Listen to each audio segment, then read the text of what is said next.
សម្រាប់ក្មួយក្មេងៗក្មួយត្រូវស្រឡាញ់ជាតិត្រូវស្រឡាញ់ជាតិស្រឡាញ់នគរមួយឈ្មោះនគរខ្មែរ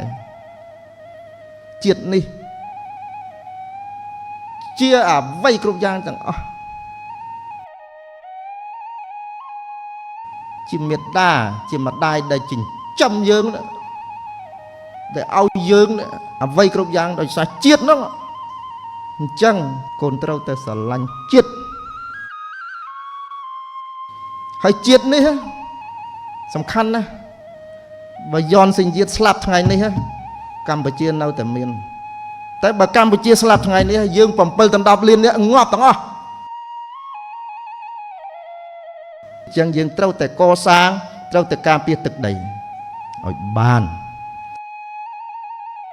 ការពារមិនបានពួកយើងគ្មានកន្លែងជ្រក់ទេគ្មានទេហើយគ្មានអ្នកណានឹងចែករំលែកទឹកដីឲ្យយើងទេ